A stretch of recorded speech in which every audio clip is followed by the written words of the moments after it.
Good afternoon, Columbine, and welcome. I'm Lee Andres. I'm a 1980 graduate of Columbine High School, a former staff member, and I am also on the Columbine Memorial Board. Today, we are here to remember, reflect, and recommit. We are here primarily to remember the lives of the 13 loved ones who were stolen from us 20 years ago, as well as honor those who were injured, the 1998-99 student and staff who attended and worked at Columbine 20 years ago, and the Columbine community that supported us. We are also here to reflect about how our lives have changed over the last 20 years and what we are doing now moving forward. You will also hear talk of recommitment from some of our speakers today. Recommitment to our families, our community, and to kindness and respect for everyone. We would like to start with the presentation of colors by the Combined Honor Guard, followed by the singing of our national anthem sung by Columbine Blue under the direction of Mr. Greg Marsh. We then would ask that you remain standing for the singing of the Columbine Alma Mater.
So proudly we hailed at the twilight's last gleaming, whose broad stripes and bright stars through the perilous fight o'er the ramparts we watched were so gallantly streaming, and the rockets ran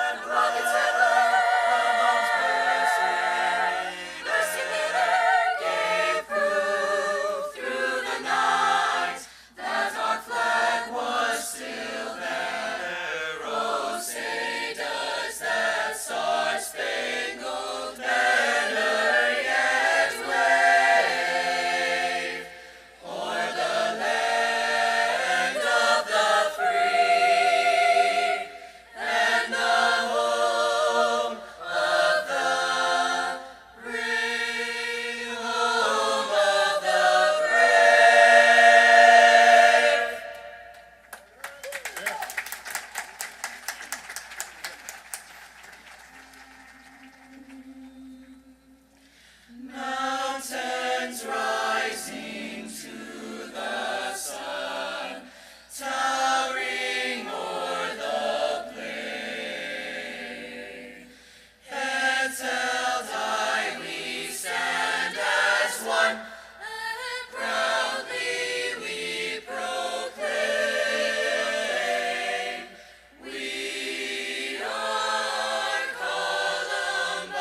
may be seated.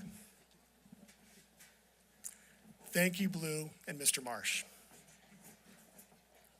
Next, I would like to introduce James Hawksworth, the lead pastor at the Bridge Church at Bear Creek, who will represent the faith community. Good afternoon. My name is James Hawksworth, and it is a great honor and a privilege to be with you on this day, April 20th, 2019. In the mysterious providence of God, we are here today on a day called Holy Saturday. And as a Christian minister, I would be remiss to not make the connection to the most important few days of our faith to this day, April 20th, 2019. In the Christian tradition, Holy Saturday is in-between time. The time between the death of Christ on the cross on Good Friday and his resurrection from the dead on Sunday morning. Life is often like this, wrestling with sadness and joy, in between tragedy and triumph, despair and hope, death and resurrection. Saturday is inescapable, and we will all face pain and suffering, and we all have. But as an old preacher once proclaimed with regard to Holy Week, he said, "It's Friday, but Sunday's coming." Well, it's Saturday, but Sunday's coming. And Sunday is the day when hope comes to fruition. Oh, how I look forward to tomorrow, but we must go through Saturday first. Little is actually said in the scriptures about this often overlooked day, but it's the day when people wanted to ensure a man in the name of Jesus remained dead because they considered him to be an imposter and a rebel. Yeah, Jesus was a rebel. Amen? Okay, I can get an amen for that, sister, right there. Go rebels. All right. To ensure his movement was stopped, the Roman guards were even placed in front of his tomb on that Holy Saturday. I could imagine people saying, let's make sure he stays where he's supposed to be, dead and gone. Let's end this once and for all. Let's call it quits over this revolution that he has begun. And evil and suffering is like that. Let's put an end to this now. Let's trap people forever. Let's shut off hope, but not at Columbine. Hope did not die. Evil did not have the last word, and people have been able to move forward with great faith and with great hope. When our family was privileged to move into the Columbine community, we were amazed at the resiliency of this community, the faith of this community, and yes, the hope of this community. Heck, they even have a library called Hope. This community has refused to allow the tragedy to define us. And how this community has responded to tragedy is how we are defined.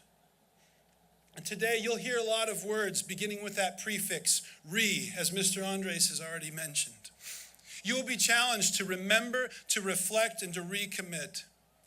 And we must remember and reflect in order to recommit.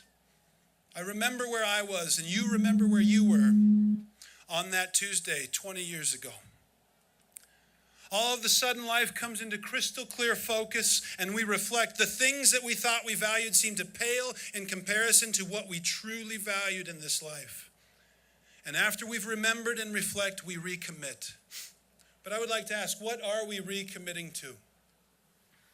When you walk into Columbine High School, right at the entry, there is a beautiful mural that says Living United, and there are words that fill in the hollow letters of Living United. And the first two words that pop out when I just saw it the other day were forgive and courage. These words pop out above all. And as we recommit ourselves to our faith and to each other, we recommit to extend courageous forgiveness and move forward with hope. In the ancient scriptures, there's an old story of the sufferings of Joseph. Joseph went through horrible suffering at the hands of his own family and horrible injustice at the hands of people who meant to do him harm. When he was reconciled with his family after many years of suffering, he said this magnificent line, "You meant it for evil, but God has meant it for good." Today, you will hear about so much good that has come out of so much pain. And I would like to say this, point blank, regardless of your faith background, we in the faith community want you to know that if you are still struggling and carrying heavy burdens, we are here for you and want to care for you. Please reach out and do not suffer alone. Remember, darkness cannot win. Evil never has the last word. Death does not have the last word. And as my friend and theologian Vince Baycoat once said, he said this: bad stuff doesn't have a period, but a comma behind it. Bad stuff doesn't have a period behind it, but a comma. And we are here on this sacred day, on this sacred ground, to recommit as a community to be a place of healing, redemption, forgiveness, hope, and service. It's Saturday, but Sunday's coming. Amen. Sorry, I got a little preachy there, all right?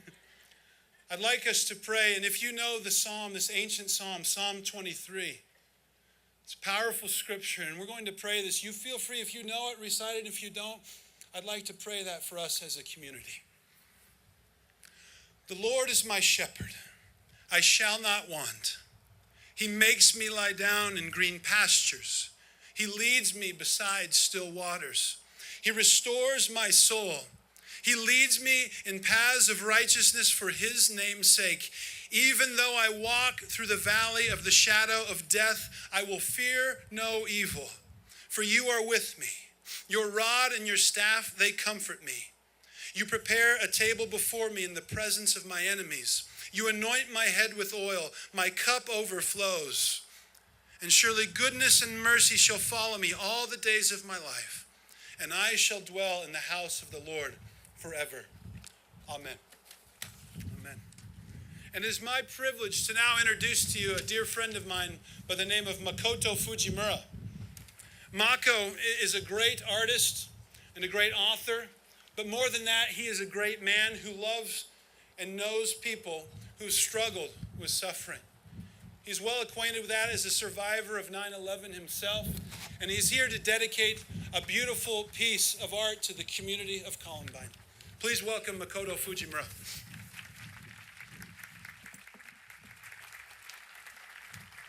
Thanks, Pastor Hawksworth.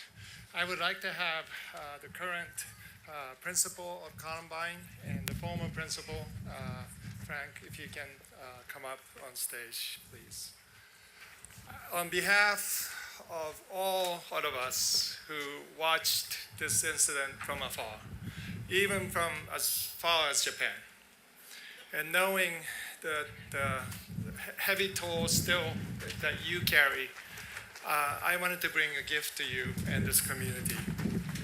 And what I did was to ask this venerable ancient tea master tradition of tea in Japan, which harkens back to 15th century, but I bring with me a 17th century bowl, which has been broken once, some time ago, and the family of tea masters kept the bowl, holding the fragments for generations, and they mended it with gold, and you can see the gold, river of gold, they say, that has not only mended the broken bowl, but it has made it more beautiful than it was before.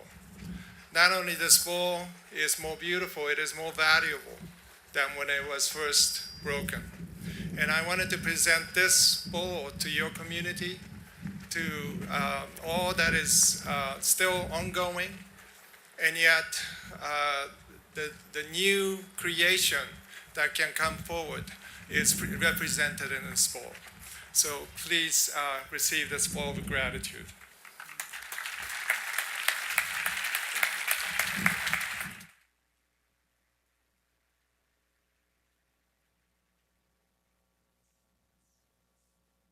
On behalf of Columbine High School, we thank you, and as a token of our appreciation, we would like to present you with the Columbine High School t-shirt.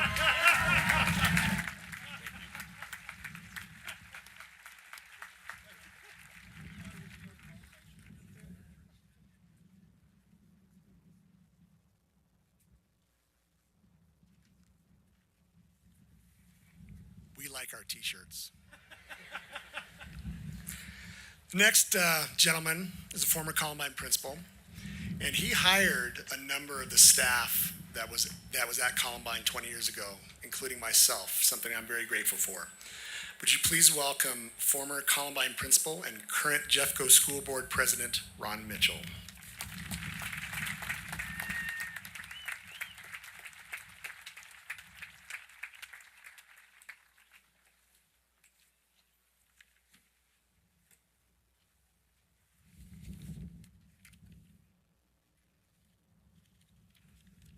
Thank you very much, Mr. Andres.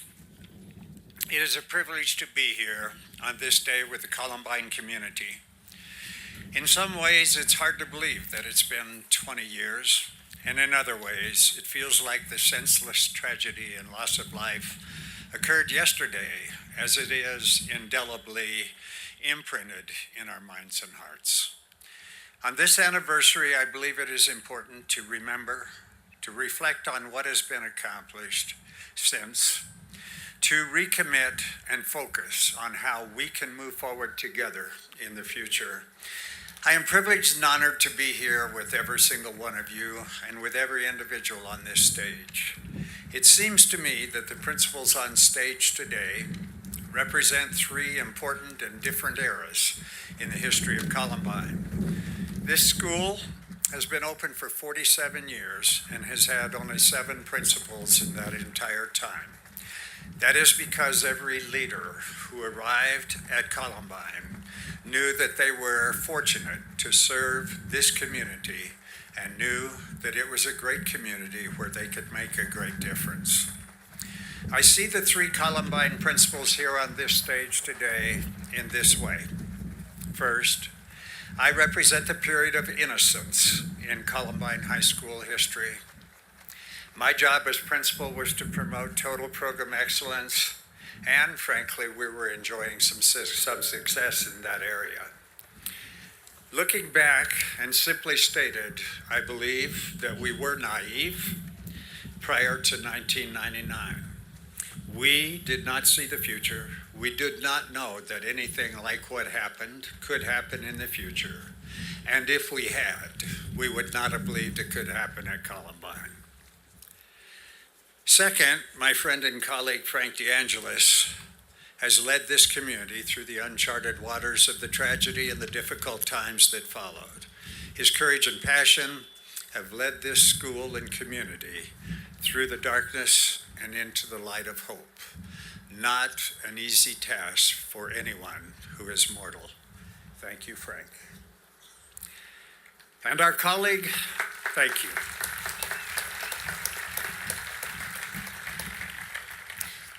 And my colleague and friend, Scott Christie, now leads this school and this community into the future with optimism and hope because of the strength of Columbine and the special culture that has developed in this amazing community. The strength and commitment of this community is built upon a collective understanding of the shared tragedy. Today, Columbine can look forward with confidence and hope because of this shared experience. On April 20th, 1999, the forces of evil did not win. This community would simply not allow that to happen. Instead, the forces of good have triumphed. In the last 20 years, many students have left this high school, found their place in society, gotten married, returned to raise their families and work here. They do this because they want their children to experience this special community. In one of my early conversations with our new superintendent, I was trying to give him a feel for Jeffco, and I shared with him that one day he would hear the phrase, "We are Columbine." I told him that although it might sound like a cheer to him, that it is not. It is rather a mantra to the strength and courage and culture that makes Columbine special. I assured him that when he heard it, he should remember, they mean it. It's a commitment. 20 years ago, our school district inherited a responsibility to lead the state of Colorado and the nation in the area of school safety and security. I think it appropriate to think about some of our collective work in this area, even though we know there is no limit to what we could and want to do. A few of the positive things over the last 20 years are the statewide Safe to Tell program, school safety protocols, improved law enforcement partnerships, protocols, and greatly enhanced communication, improved school building security across Jeffco, the Frank DeAngelis School Safety Training Center, used by police, SWAT teams, and fire departments from all over the country, is a step that I'm really proud of. Expanded and better trained school resource officers. And another one I'm proud of, increased school-based mental health programs for our young people. Next year, we'll have a social emotional learning specialist in every elementary school. And we have expanded greatly district security forces and training. This is a continuous effort for our entire district. I really believe an important key to our success, though, in the area of safety and security is the training of our students and the solicitation of their assistance.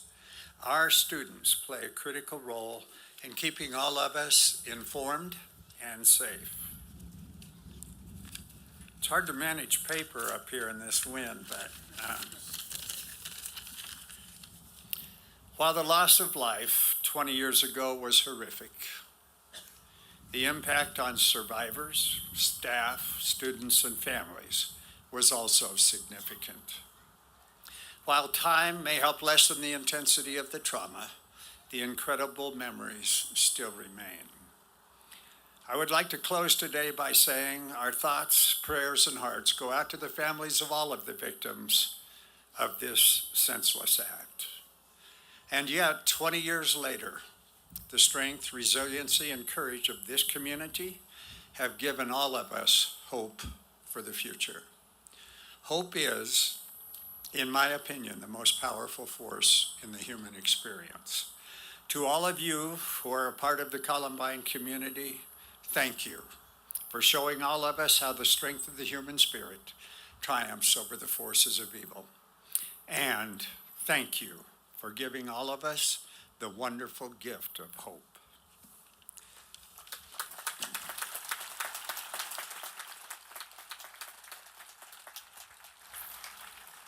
It is now my pleasure to introduce a friend and colleague and Columbine's current principal, Mr. Scott Christie.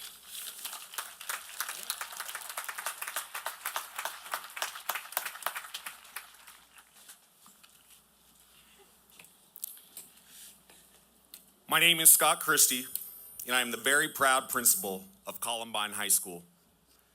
Although this is only my second year as principal, I started at Columbine 10 years ago as an assistant principal. I clearly remember the first week that I began working at CHS. I had worked at other schools in my career, but I had felt right away that there was something different about Columbine, something special. It had nothing to do with what I had heard or what I had known about the school. But I remember the moment when I knew that the culture at Columbine was different. It was special. It was that moment, about 2 months after I started working at Columbine at our homecoming assembly, when I heard Mr. Moore and his voice boom throughout our gym of the chant, "We are." That's right. So powerful, it gave me chills. I think anyone who has been to one of our assemblies understands what I'm talking about. 10 years later, that same special culture remains. It is a place where we take care of each other. It is a place that we are proud of. It is a place that we love. It is a place that is more than a school. It is our home. It is a family. As I have talked about our school recently, I've been asked if the culture exists at Columbine due to the tragedy. I can't answer that because I didn't arrive at the school until 2009. Therefore, I don't know what the school was like before. However, I feel strongly that the events of April 20th, 1999, and the impact they had on all of us play a large part in the culture even 20 years after that horrific day. One of the amazing things about this culture is that the current Columbine students were not even born at the time of the tragedy. Yet they know what occurred, and they feel a connection to those who lost their lives on that day. Our students today know the kids who went to class in the very same rooms they now sit in are connected to them. You see, they feel the same love for their teachers, for their school, and for one another. And those connections unite us, as has created a culture that no other school can replicate.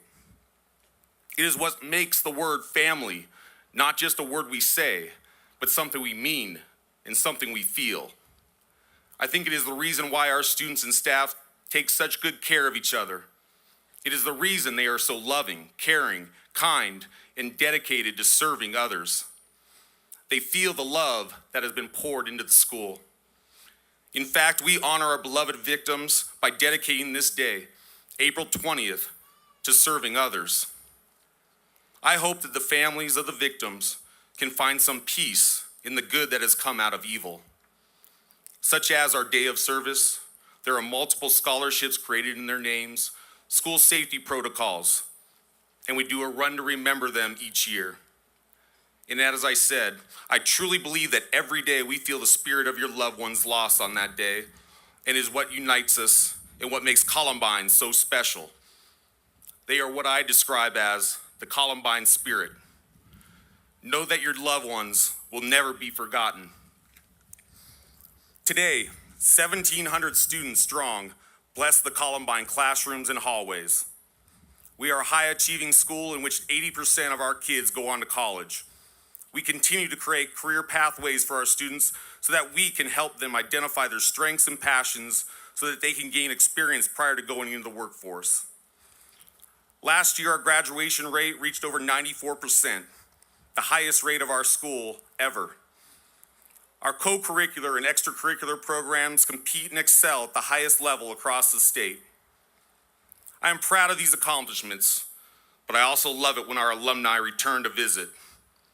I always ask them, no matter what they are currently doing, whether it be college, military, or a trade, how well did we prepare them for what they are currently doing? No one has ever told me that we did not prepare them. We are not just a school, we are so much more. As I said, I was not here at the time of the tragedy, nor the initial years following it.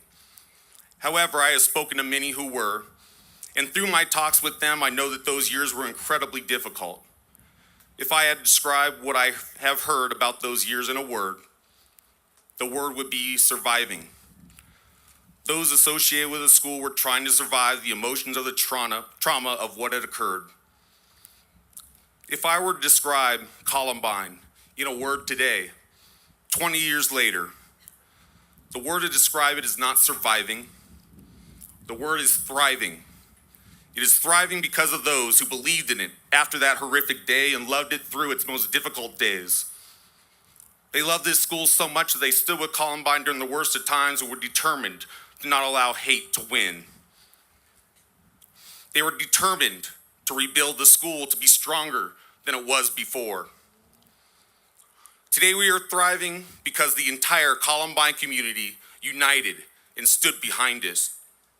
We are thriving because of an amazing leader, my hero and my mentor, Mr. Frank DeAngelis.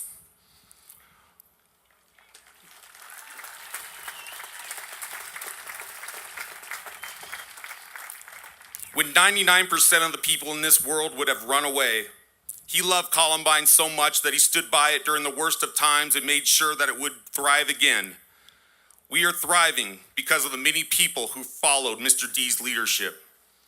Every staff member, every student, every parent, and every community member helped in making Columbine what it is today. Thank you for standing by Columbine. Today, we have 16 teachers who were teachers on that horrific day and remain teachers at Columbine still today. And we have 5 staff members today who were students that day, and I want to thank them for believing in Columbine and for their commitment and for loving Columbine. You see, every day I get to go to a job that I love, at a place that I love, and work with people that I love. I don't think there are many people in this world that can say that. And I am so thankful for this blessing, and I'm so thankful for the people who made Columbine the way that it is today.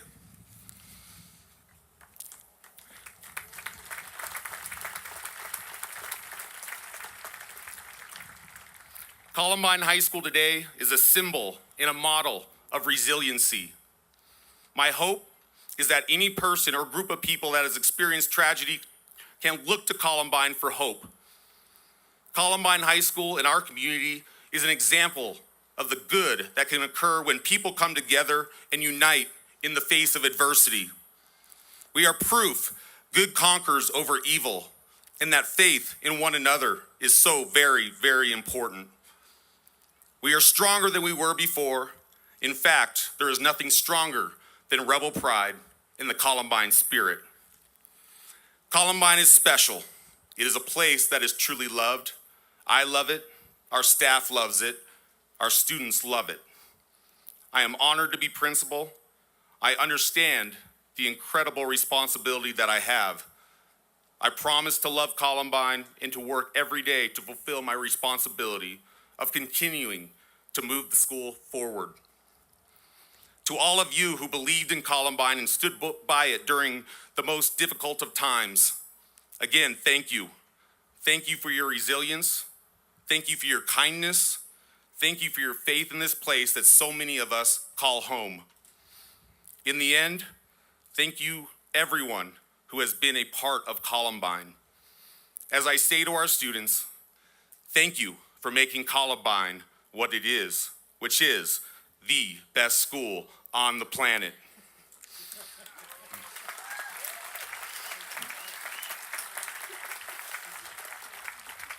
At this time, I'd like to invite our student body president, somebody I'm very proud of, one of 1,700 kids I'm very proud of, Miss Bethany Duffy, up to say a few words.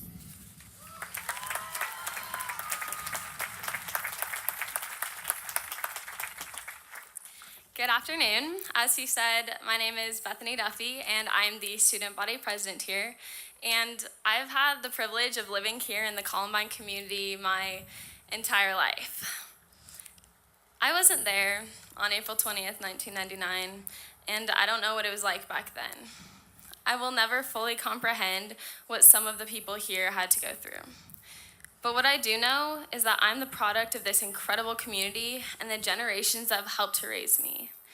The Columbine community exemplifies resilience, strength, support, and love that touches the lives of all those lucky enough to live here. Like other high schools, we have our highs and our lows, our struggles and successes, and yet there's something special here that isn't found elsewhere. There's a bond, a kinship, a unity that sets us apart and makes living here such a blessing. Columbine and family are two words that are paired together constantly. There's an inherent love and selfless care for others displayed every day. After experiencing 4 years here, I've come to realize that it is because we recognize the importance of relationships and building connections with those around us. There's a tradition of togetherness that makes the school and community feel like a second home, a place where others rejoice in your triumphs and reach out in times of need. The athletics and activities here have served as one way of bringing those from all around the community together, and this family dynamic is exemplified as students call one another brothers or sisters on the field or a family on the stage. This mindset isn't limited to those performing, however, but is shared with the fans, the coaches, and your fellow classmates. I know that I feel so blessed to be surrounded by so many people that I consider a second family. Administration and student relationships here are unparalleled, as each looks out for one another to a greater degree and provide these familial figures that make school more than just a learning environment. I have countless teachers and counselors that I revere and love, often going up to them to make jokes or ask them how they're doing. As I now prepare to leave for college, I realize that this support system, who has never failed to cheer me on and encourage me, is a blessing that I have admittedly taken for granted and will sorely miss. Yet I know that I will always have a place here and will always be welcomed home with open arms. Columbine has become a place in which people want to stay for generations. It will always be a home, no matter where you may go. Today, we have over 30 faculty members who have been a part of this school for years, and many of whom attended as students. They've come to be an influence for good to upcoming generations, to give back to the school that helped raise them and love them. The school saying, "You're a Columbine rebel for life, and no one can ever take that away from you," holds true for generations past and countless generations to come. And I am to follow in the footsteps of all the people I love and respect by bearing the name Rebel. Columbine alumni are a rejoiced, welcome part of this school, visiting often and rekindling invaluable relationships that they fostered here. At choir concerts each year, there's a stand set apart for alumni to come and sing the school alma mater with current students. As the joined voices proclaim, "We are all Columbine," the unity between young and old is felt. We are all a part of this family, and we are all a part of this family and will continue to be for the rest of our lives. I, for one, will treasure this family that I have been lucky to have for countless years to come. Columbine is truly everything that people always say it is. It has become a place that students will forever be grateful for, and this is a goal that every teacher, coach, and administrator has. To have this feeling of acceptance and gratitude occur for so many people, even 20 years later, is a success story in and of itself. The heart that is such an essential part of Columbine isn't something that I've been taught, but rather have felt and experienced and has been passed on from generations down to mine. One of the most remarkable aspects of Columbine is that, although we are unified as one, there's a place here for every individual. You are not left for yourself, but are surrounded by others who will lift you up and who care for your well-being. There's a class, club, and program for everyone, whether it be Unity in Action or theater or mountain biking. Oh gosh. It provides this connectivity amongst students. We're all doing this crazy journey of high school together, not by ourselves. Selflessness is a defining characteristic showcased throughout the Columbine community. And I see this selflessness every day at this school, in the actions of my teachers and the compassion of my peers. This annual Day of Service tradition is a perfect example of how people from all walks of life come together to focus on what matters most as they serve one another. And I'm so grateful to have been a part of it each year. Mr. Tonelli's motto, "Got nothing but love," that he says every day after class, is a theme that is displayed to students and community members alike, emphasizing the value of each individual. While Columbine is not perfect, it is one of the most amazing places I've ever experienced, and I cannot emphasize enough how blessed I have been living here. The heart, the passion, the strength unites us all and makes us truly special. As Mr. Andres once said, "When a house burns down, you either move on or rebuild it," and many of us chose to rebuild it. I just wanted to say to all of you, thank you for rebuilding it. Thank you for creating a home, a place where people love to be and always want to come back to. Your resilience, your compassion, your strength, and your love is touching the lives of more than you realize and has made Columbine an incredible place to be. We are all Columbine.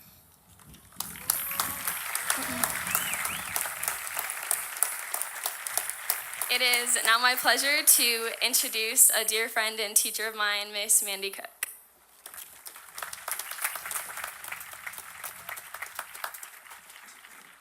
Hey, wind.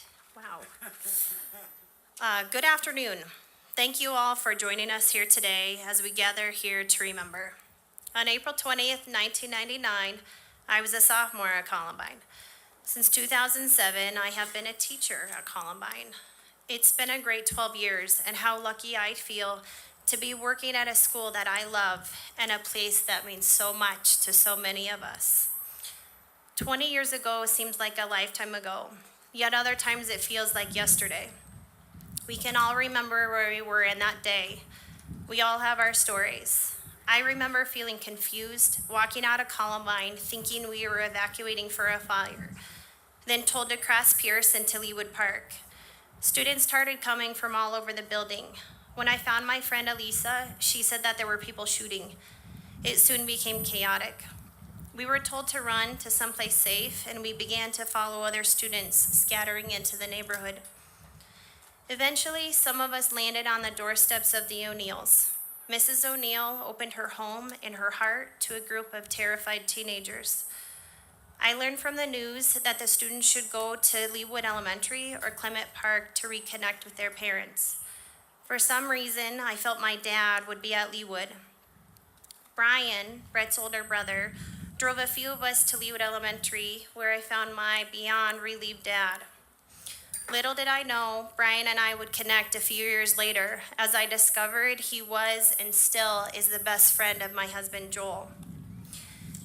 Each one of us has our stories, but in the days, months, and years following April 20th, we gradually found our new normal. I give lots of credit to our Columbine teachers and Mr. D, who supported us through those tough days. Being Columbine survivors, we found the strength and the courage to continue forging our path in life, but it didn't come without struggles. I do know that many of us continue to struggle because of that awful day. It was a day that changed everything. 20 years later, some of us may still be dealing with the pain and the injuries, whether physical or emotional, and the tremendous feelings of sadness from losing loved ones, whether family members or friends, on that day of senseless violence. The ripple effect of those losses continues today. We will always remember the teachers and the educators who did so much to protect us. You are not forgotten. Tragedy brings people together, but people outside of our community also wanted to feel the connection, and sometimes that would feel overwhelming to those of us that survived. 2 years later, I graduated with my class in 2001. We all went our separate ways after high school. Some of us went to college, some of us to trade schools or into the service, while others forged their own path into adulthood. As I prepared to leave my family's house that I had lived in for my entire life to move up to Fort Collins and attend CSU, I would find myself feeling anxious about leaving the community, my home. This is where I felt safe, knowing I wouldn't have to face the questions of curious strangers about me and about the school that I loved so much. We did move forward. We kept growing and learning about ourselves and finding our place in this world. For many of us, into our life story was woven a strong determination to make this world a better place. I went to school to become a teacher and then found love with another Columbine graduate, Joel Cook, class of 95. After earning my education degree, we got married. My teaching career began in Jefferson County, but I certainly didn't think at the time I would eventually find myself back at Columbine High School, a place where I feel my students are a part of my family. Because my husband and I share the love for our Columbine community where we both grew up, we decided to purchase a house nearby where we feel fortunate enough to be raising our 2 sons who currently attend Leawood Elementary. My life has come full circle as a student, now as a teacher, and also raising my family in a great community. Thank you for letting me share my story. Whether you live nearby or came here today to honor and pay tribute to our community and the lives lost that day, know that Columbine will always be home for so many of us, because you are a rebel for life, and no one can take that away from you.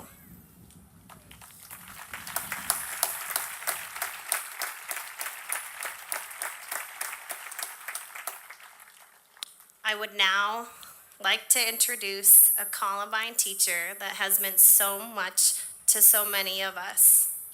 A teacher who knows how to inspire our students and our community to use our voices, our strength, and our love to make this world a better place. Here he is, our own Mr. Ivory Moore.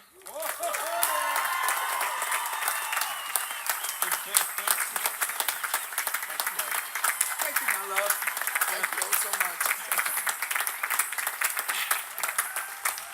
Everybody up on your feet. Hello, Columbine. We are. We are. We are.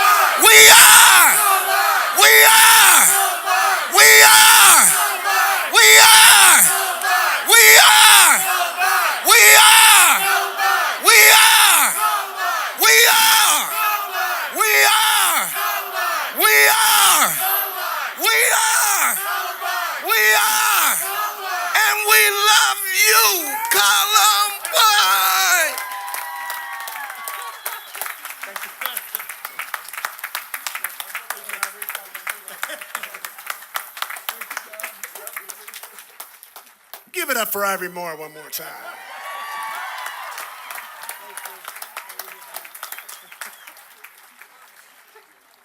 Give us a minute or two. It'll take us a moment to get our next performers set up.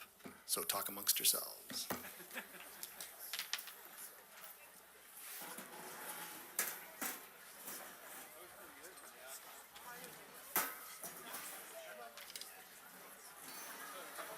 Sean?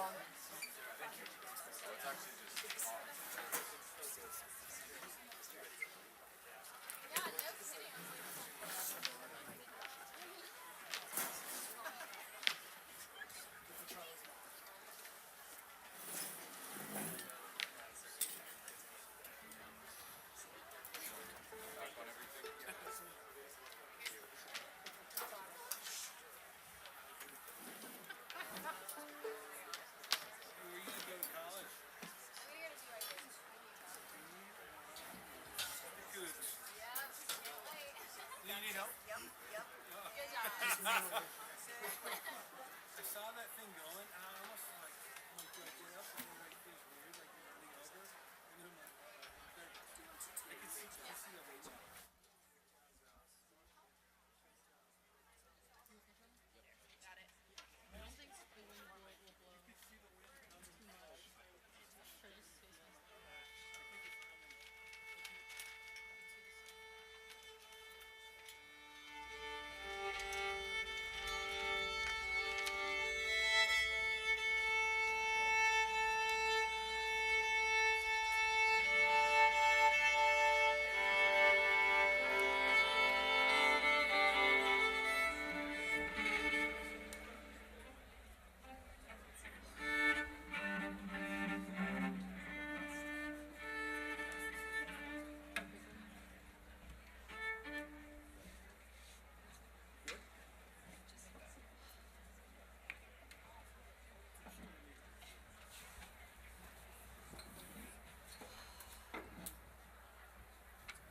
Our next group is a group of current CHS students that play in the chamber orchestra.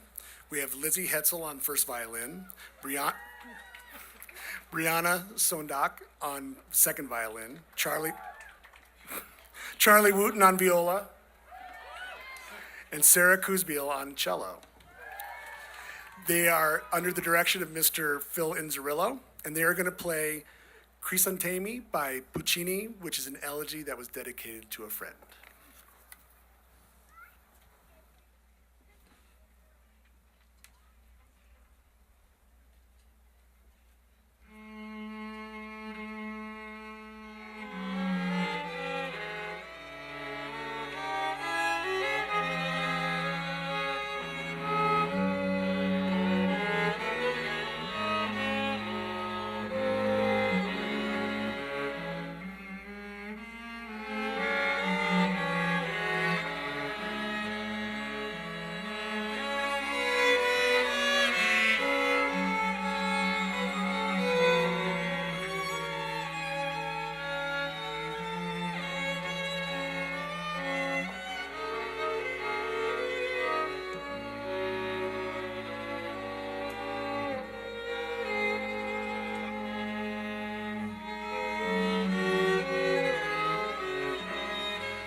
about one more round of applause for our young people?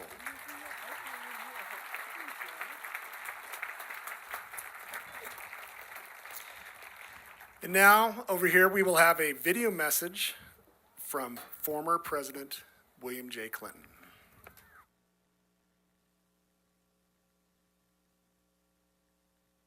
I'm thinking of all of you gathered in Clement Park to remember the 13 people who were taken 20 years ago and to support the continued healing of their families, loved ones, the many who were wounded, and everyone whose life was changed forever that fateful day. As long as I live, your community will hold a very special place in my heart. I'll never forget meeting so many of you when Hillary and I visited after the tragedy. I'll never forget your faces or the stories you told us about your sons and daughters, your brothers and sisters and friends, or the photos and scrapbooks you showed us. And I'll never forget the determination you showed to somehow piece your lives back together. In the 20 years since, you've shown America and the world what true community looks like and reminded us all that the power of love and hope is far greater than the force of darkness, division, and hatred. When I stood with you in a thunderstorm at the groundbreaking of the memorial, I shared one of my favorite quotes from Ernest Hemingway: "The world breaks everyone, and afterward, many are strong at the broken places." I still look at that quote every day in my office, and you continue to prove it's true. So on this 20th anniversary, I hope you'll continue to be made stronger in the broken places through your love and the memories of the 13 people we lost. The greatest tribute we can pay them is to live our own lives in a way that redeems the years they didn't have. I wish you well.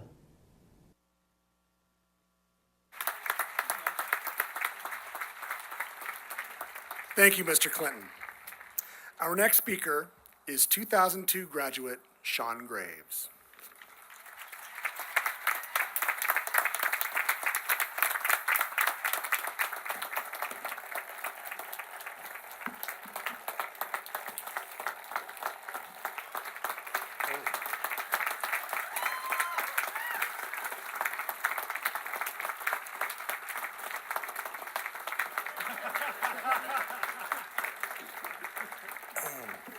Thank you. Oh boy, I just shut my speech off. I'm sorry. I can't tell I'm nervous.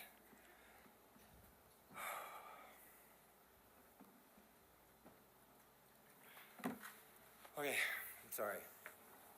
That was, how do you follow that? No pressure, right? Well, bear with me here, I'm gonna try. I think the last time I was this nervous to walk across the stage, I was accepting my diploma when I graduated from Columbine High School. That's pretty. I didn't trip walking up here, so I think I'm off to a pretty good start. When I was first presented with the opportunity to speak on behalf of the survivors, I was very reluctant.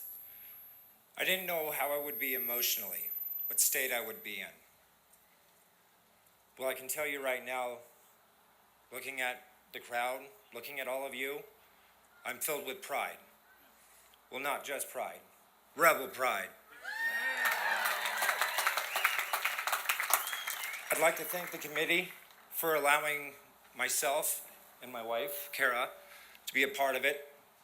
It's meant a great deal to us to contribute and to honor those 13 precious lives that were lost.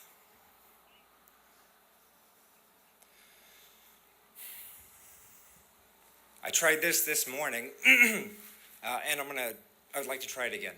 I would like to thank the first responders that were there that day, the firemen, EMTs, police department, sheriff, all of you. It's because of you that somebody like me survive that day.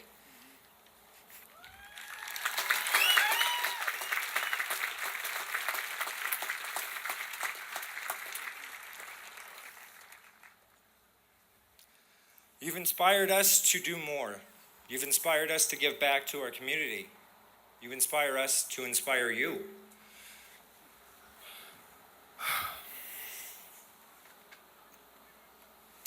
I'm sorry. I'm very emotional. It's been a rough couple of days. For those of you who might not know my story, and I have a feeling there might be a few, I was shot 6 times, leaving me paralyzed from the waist down with a T12 incomplete spinal cord injury. After 49 surgical procedures, months of the hospital, and years of physical therapy, I was able to crawl again. I taught myself, and eventually, I began to walk.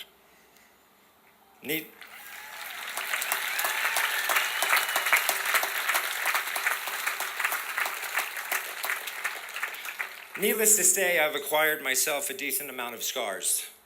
Those scars play out like a book.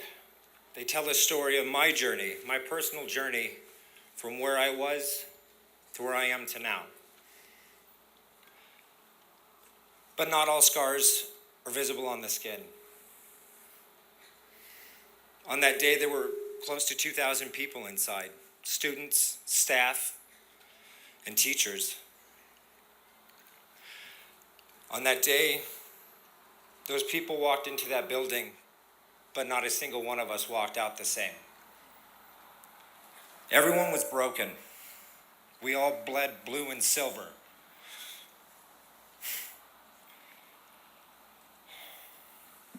But because we were broken, we were missing something inside, and it was that something that we all were missing that allowed us to come together. With the media looking in, looking for us for answers, we led the way. We showed them that we can overcome evil. We can love one another. We can become family. To my Columbine family, all of you, I love you, and I appreciate it. All of your support throughout the years. It's because of you that I'm up here today.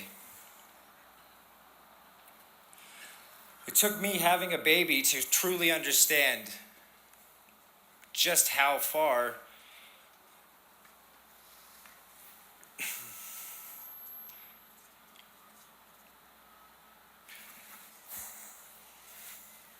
I didn't quite understand what my parents had gone through until I put myself into their shoes with my daughter. And it's because of that that I have a whole new appreciation for the people I love. I'd like to thank my family, my mother and dad, my brother Seth. I may have lost a friend that day, but I gained a brother in return.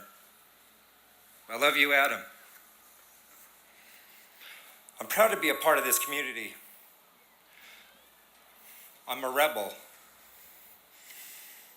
To the future generations of Columbine, future rebels, it is your job to represent this community the way that we had.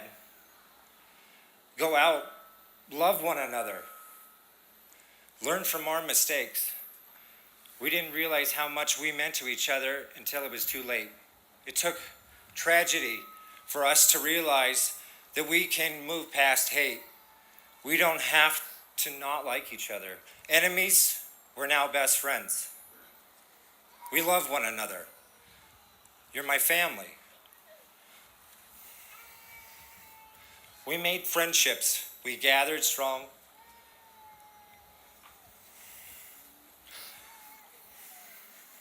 We led by example. We will remember the precious 13 lost, the lives. We will honor their lives by spreading love, by doing a kind act, by treating each other with respect.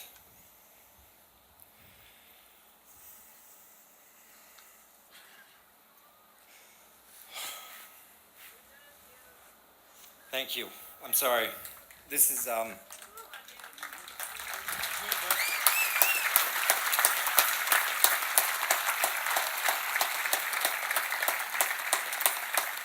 I'm a rebel through and through.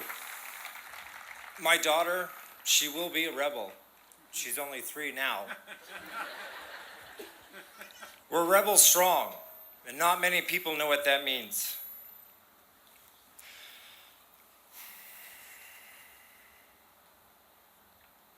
Everyone was broken. Everyone with a missing piece. But it was that common whole that allowed us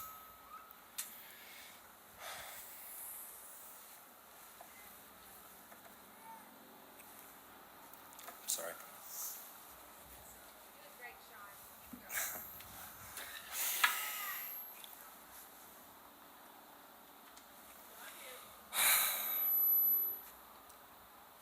I love you guys.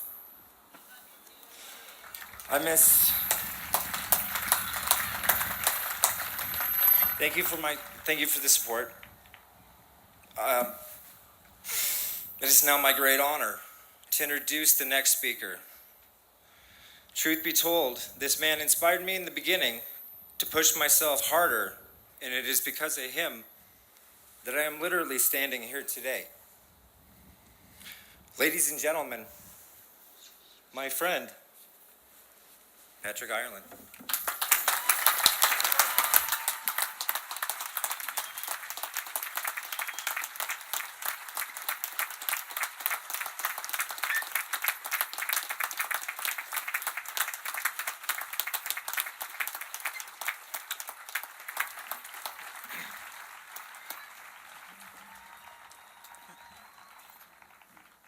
Hi, Kennedy. You know, when I first met Sean, was the first week we were at Craig Hospital, and I was in bad shape. Sean shared with you about his injuries. I was shot twice in the head and once in the foot, and one of those buckshots went through the left hemisphere of my brain and paralyzed me on my right side. The physical piece was not as detrimental because that part I was able to recover from and relearn how to walk and get the physical strength back and things like that. But the cognitive piece was by far the most challenging part for me. So when I first met Sean, we were at the Friendship House at Craig Hospital one Saturday, and he's sitting there talking a mile a minute, and my mind was not up to speed yet.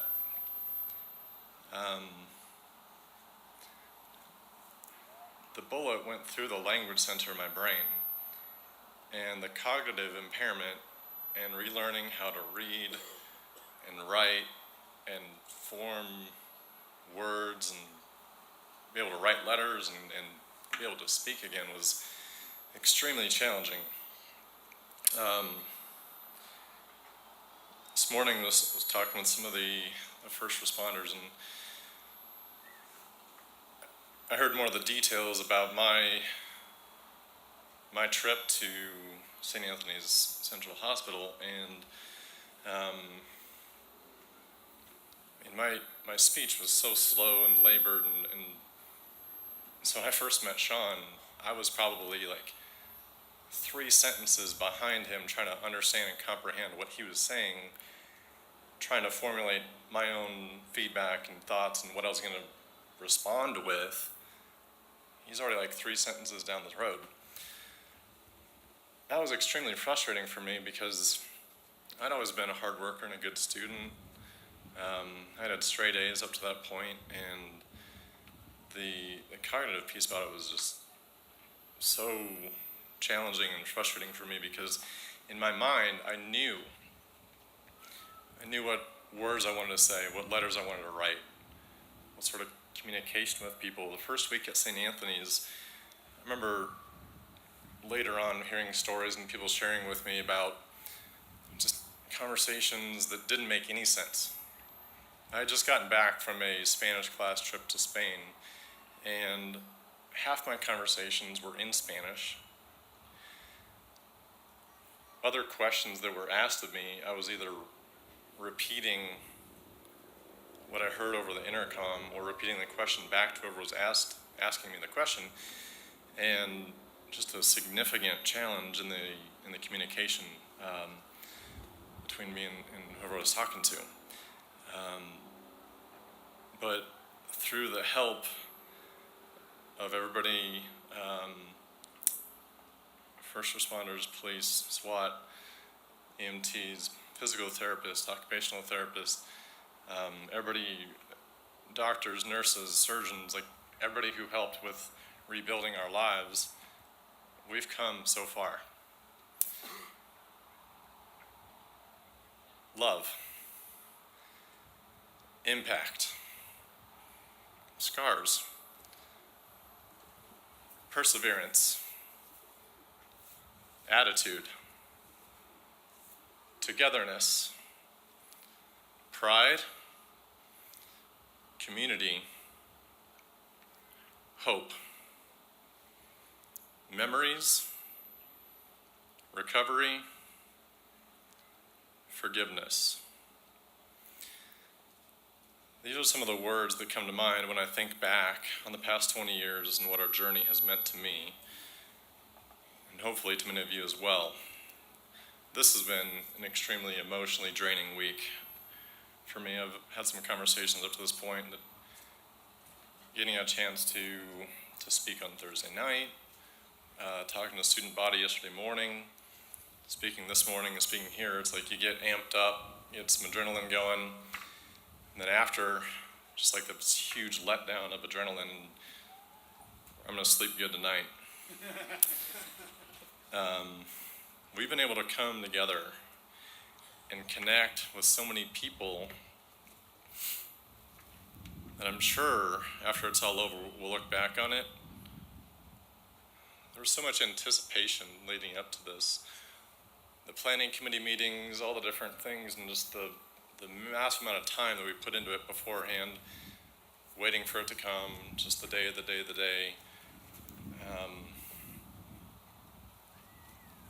Thank God it's Easter tomorrow. Yeah. We'll be glad to know that we're all here and that we participated. When I think of love in the world, I think of all the good people out there, the belief that love exists, the belief that love triumphed and overcame. I witnessed it. I witnessed it in the 24-year-old ambulance driver that traveled 85 blocks to St. Anthony's Hospital in 17 minutes. I witnessed it in the counselors, mental health professionals that guided so many of us. By keeping a positive outlook, despite all the negative news with which we're constantly bombarded, we can overcome obstacles. Dwelling on what is bad in the world results in lost energy and does nothing to improve our lives. Impact. Sean mentioned this. Everyone was affected. There's not a single person in our school or the community that was not impacted or changed in some way. Obviously, not everybody has the physical scars from that day, but everyone was affected. Many of us are still working through the process, dealing with that. Hopefully, you're not traveling that road alone. With respect to recovery, I'm not really sure about that word, perhaps because it implies some sort of end to the road.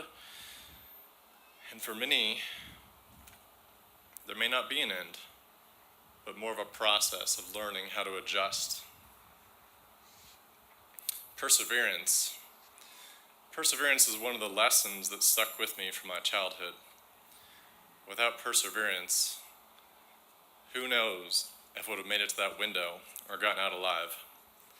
Without perseverance, who knows if I would have proven the doctors wrong and learned to walk again. Without perseverance, who knows if I would have graduated with my class, let alone valedictorian. We must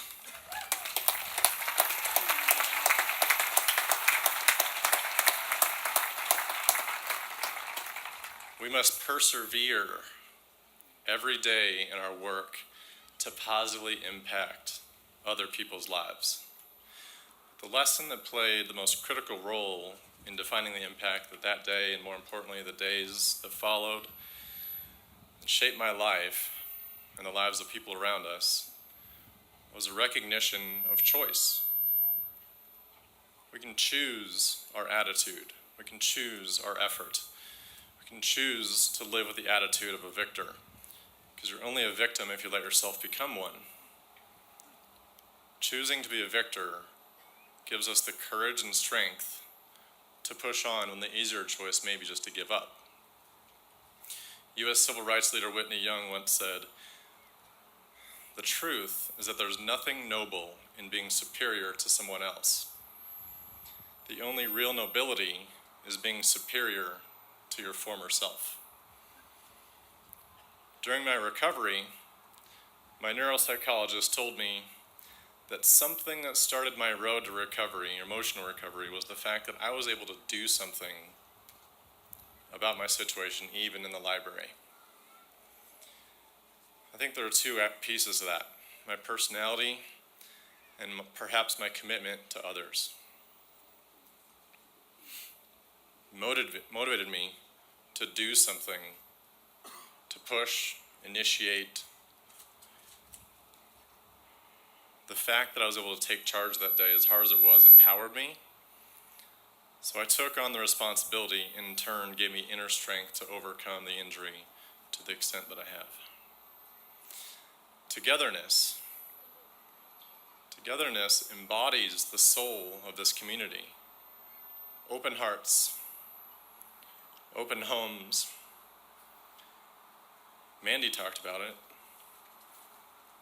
The homes that became open, gathering, inviting people in, immediately following, we needed places to gather, just to be together. Hospitals, people's homes, churches, sports arenas, football stadiums opened their doors and became sanctuaries where we were able to grieve and remember. My friends stood by me with fierce determination. This was because they needed me as much as I needed them.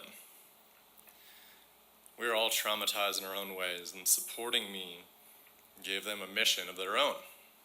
They were able to do something about the situation by visiting me, staying in touch, and it gave them a sense of control. Together we can, together we will. Pride. Talk about that rebel pride.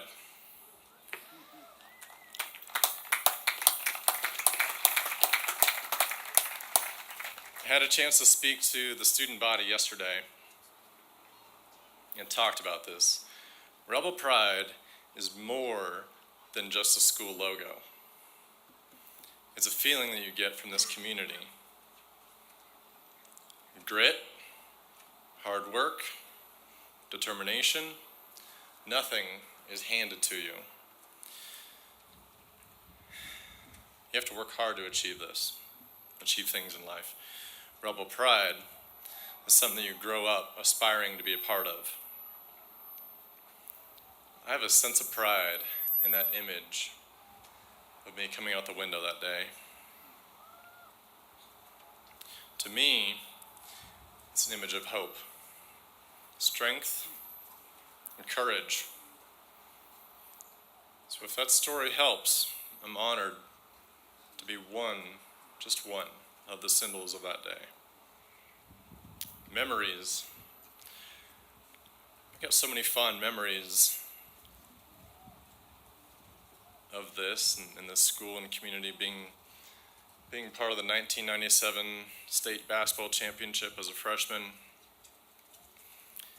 playing poker and blackjack in this cafeteria during off hours, thanks to the upperclassmen at that point, the juniors and seniors who, told the teachers, "Oh, we're not gambling."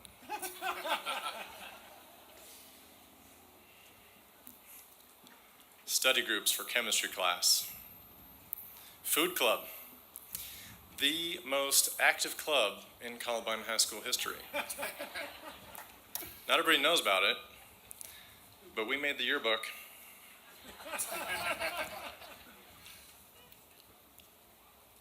That did not exist until a group of us decided to go crush some all-you-can-eat restaurants.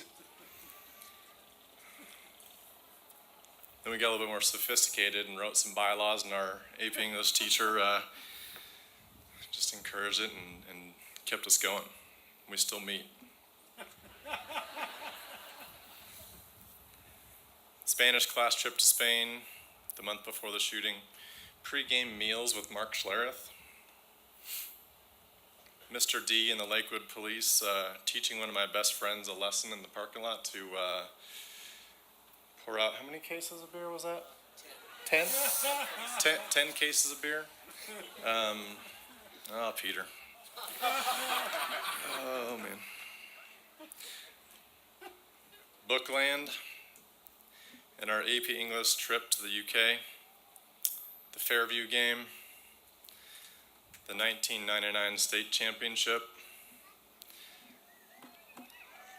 Hey, Lowry. I'm still waiting on that ring that Losh promised me all those years ago.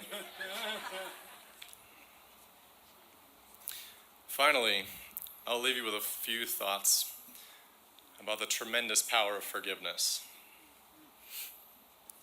You see, in this community, the amount of loving, healing energy coming our way from all over the world at that time was incredible. We had total strangers praying, lighting candles, sending their positive thoughts. But in order to receive this healing energy, forgiveness was an extremely important step. Unforgiveness is a silent killer, negatively affecting your life. But guess what? Forgiveness is not easy. It's hard. It can be painful. It can dig up stuff from our past. Our pride can get in the way. We could have a fear of getting hurt again. Maybe not forgiving gives us a sense of power. But in order for forgiveness to take place, there must first be a debt that is owed. Our innocence was stolen. How can that ever be repaid? But forgiveness is a process. It takes time. It takes practice, repetition, translating that rhythm into movement to be developed. My parents prayed that I would come through this emotionally intact and as healthy as possible. Nobody knew the extent of my physical or cognitive abilities, what they would be. But they prayed that I would not harbor anger and resentment. And the fact that I was able to incorporate that into my rehab at Craig was extremely important. It was a huge relief to my family to hear and to know that I was on the road to forgiveness early on. That we were able to focus the energy on the work that I needed to do, on the work that our community needed to do, to come together. Because the key to forgiveness is to stop focusing on what others have done to us and focus on all the good things and the blessings of what has been done for us. At this point, it gives me great pride to introduce our next speaker, Dawn Anna.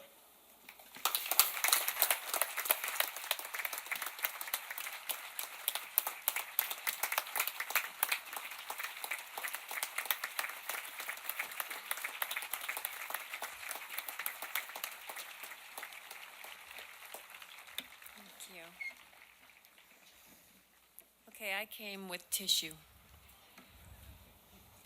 I am Dawn Anna. I'm the mother of Lauren Townsend, who was murdered in the library, and I'm very sincerely honored to be representing the families today. Thank you for this opportunity. And thank you for everyone who came today. Governor Polis, thank you. Governor Hickenlooper, thank you. Honored guests, families. I know it was tough to come here today, thank you. Students, community members, thank you for being here today to pay tribute and remembrance to our 13. And recognition to all those who were affected 20 years ago today. 20 years. Can it really be that long? Can it truly be 20 years since I've seen my Lauren? I mean sincerely. She could walk through my back door this afternoon and I'd just say, hey, where you been? Because she'd always call out, hey Mom, I'm home. And I'd just look at her and say, where you been? For the past 20 years.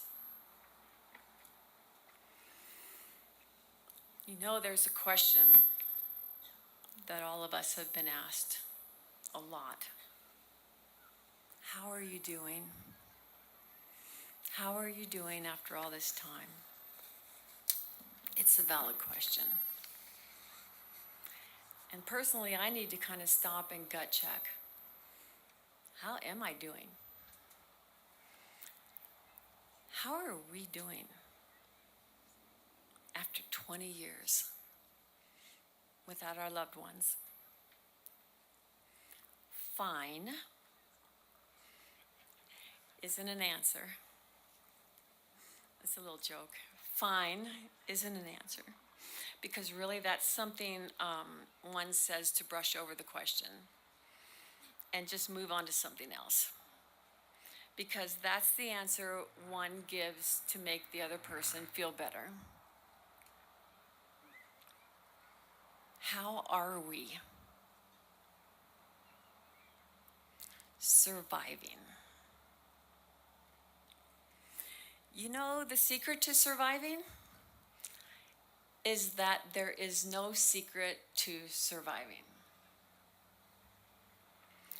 You don't get a quick pass to the front of the line. And there's no car to whisk you away and help you escape. You don't get to escape the pain. You simply and bravely face it. Every second of every minute of every day. Surviving takes every breath that you struggle to take. And then, one day, you realize it's not so dark. The sun's shining. And you can feel the warmth on your face again.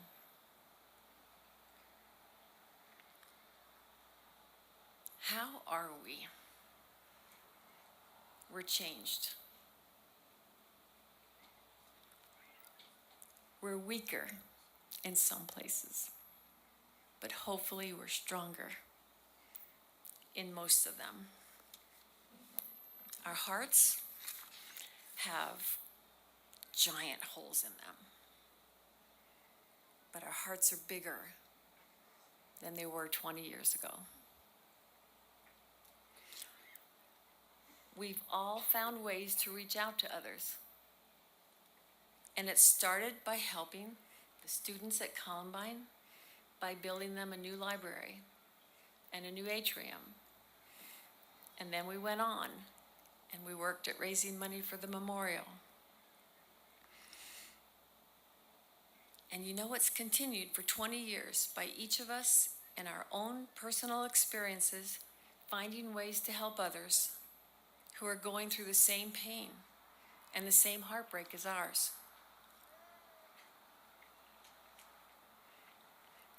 How are we? We're more empathetic.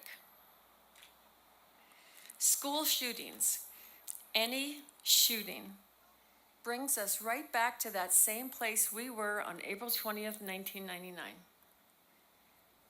We're sick to our stomachs. We're on our knees, and we're searching for answers. We're hurting for those families, and we know, we're not just wondering, we know how those families feel. And every cell of our bodies understands what each of them is going through. We're in their homes, and we know how they feel and what they're doing. Nothing is a headline anymore. It's a visceral experience. Yes, we're changed. Birthdays, anniversaries, graduations, weddings, births, they're all celebrated with a twinge of emptiness. Something's missing. No, somebody's missing. And always will be. You know, we wonder what our loved ones would look like. We wonder what they'd be doing. But we can hear them laughing. We can see them smiling. They're standing beside us. And it's, oh, the possibilities of what could have been, and the possibility of those possibilities. Healing takes work. There's no rule book, no time frame, and so importantly, no judgment. Grief is as individual as a fingerprint, and everyone who suffers does what's right for him. But we do celebrate. Some of us in the past 20 years have had more children. Some of us have become parents and aunts and uncles, and some of us have become grandparents.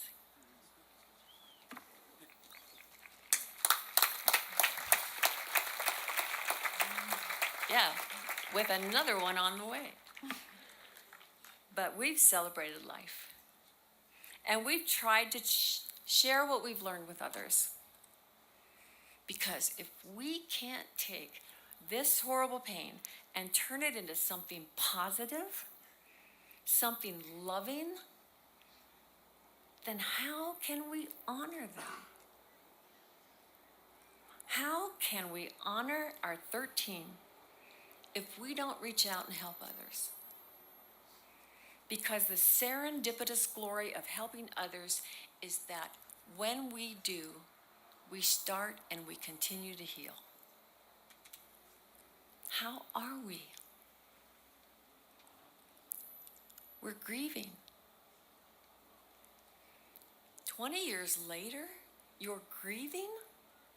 Yes, we're still grieving. And for some of us, we're finally grieving. There is no greater gift that you can give someone who's grieving than to ask them about their loved one. And then really listen. Grief is forever. It doesn't go away. It becomes a part of you every step, every breath. We never stop grieving because we never stop loving. It's a fact of life. It's a fact of death. Grief and love are intertwined. One accompanies the other. To love them is to grieve them, and to grieve them is to love them, and to love the world by continuing to live our lives with honor and joy and giving and love. That's why I'm excited about today.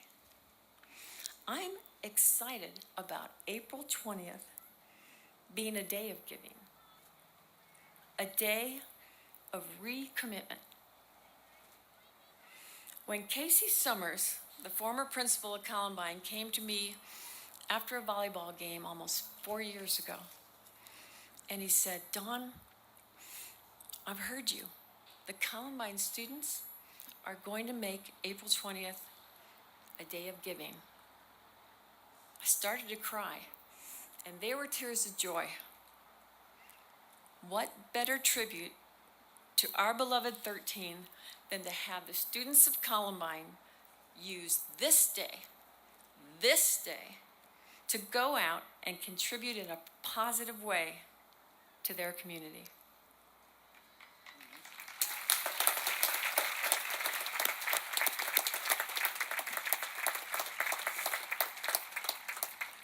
This is the third year that my husband Bruce and I have joined them, working with them to help others. My daughter joined us today, my granddaughter joined us today, and we work side by side with the students. I've heard nothing but inspirational responses from the students and the recipients of those acts of kindness, of how good they feel on this day. Listen to those words, how good they feel on this day. What a paradigm shift. Come on, how good they feel on this day. Isn't that amazing? A day of service, a day of recommitment in honor of those whose lives were so tragically taken and who were forever traumatized. Something wonderful from something so horrible. This is how we honor them.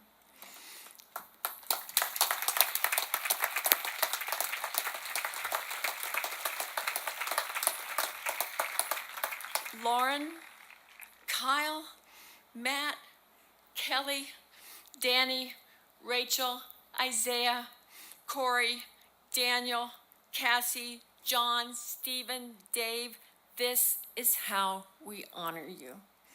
And each of you can do the same.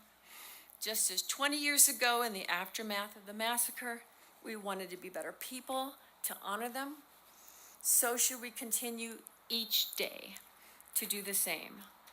Their lights have ignited us. We can shine for them. You know, sometimes I wonder how I'm going to get through this day. Sometimes I wonder how I'm going to get through any day. I think of Lauren, and I hear her say, "Do it for me. Do something wonderful for me today. Do something wonderful for all of them today." A smile, a simple act of kindness, a loving gesture. Do it for them. I promise you'll feel amazing. God bless you all. And if I haven't told you today, I love you.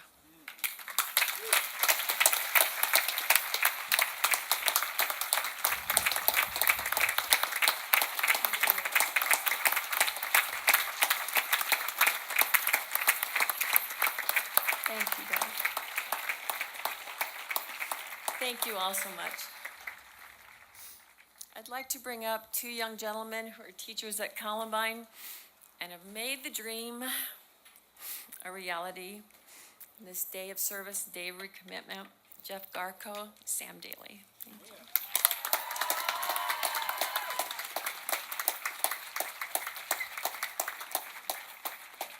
Good afternoon.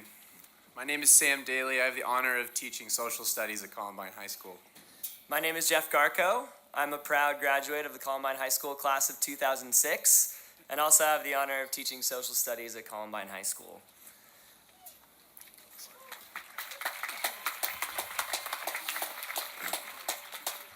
When we were asked to come up here and speak about the Day of Service, Sam and I talked for quite a while about what that actually meant to us, what that means to our school, and what that means to our community. And what we quickly realized, as so many in this crowd would realize as well, is that service is built into the DNA of Columbine High School.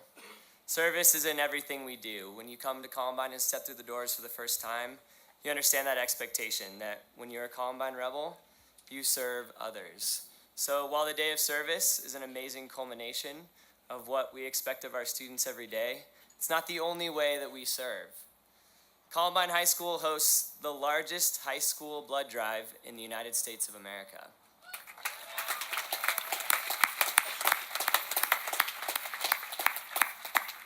Students in many of our clubs, National Honor Society, Unity in Action, and Key Club, have put in literally thousands of hours of community service and raised thousands of dollars in this year alone.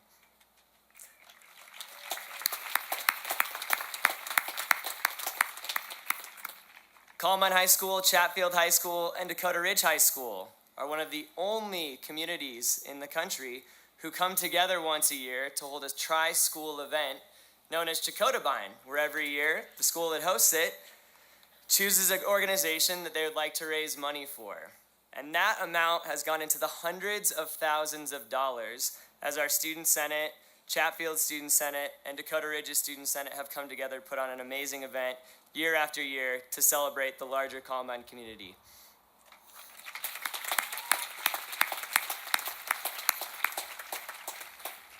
At Columbine High School, we serve others, and we've learned that service has many forms. Today, over 100 Columbine alumni are participating in service projects across the country. Others are giving back to their community in their own way, spending time with friends, spending time with family, giving kindness, giving a smile, a hug, and sharing love with each other, spending time with former classmates.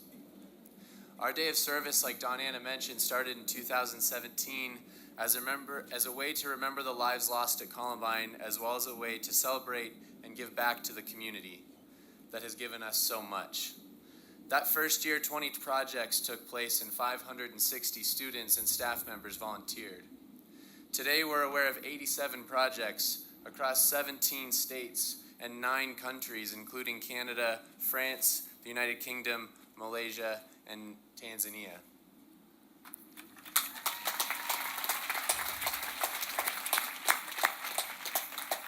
All of these service projects that have taken place across the world are taking place because people have been inspired by our community's commitment to service, our commitment to one another, and our commitment to others. Communities have organized projects as close as Nebraska, where a community rec center handed out cards with words of encouragement to those as far as Borneo, Malaysia, where people are serving at wildlife sanctuaries, and to Washington, D.C., where individuals are serving the homeless in their neighborhoods. Today, for people taking part in the Day of Service, Columbine means something different. Acts of kindness, acts of service, acts of love towards others. Here in the Columbine community, we set an ambitious goal of having over 1,000 students and staff serving around our community today. We are incredibly proud to announce that there were over 1,025 Columbine Rebels participating in over 40 service projects across our community.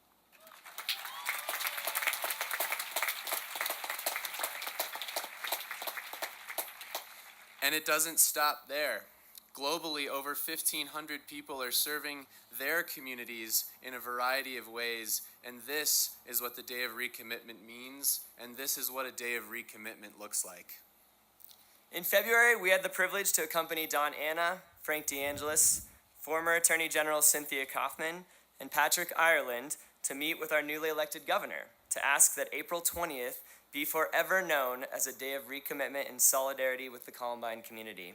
Beyond acknowledging what we do and who we are here at Columbine, Governor Polis wanted to take this message of recommitment one step further and proclaimed every April 20th a statewide day of recommitment.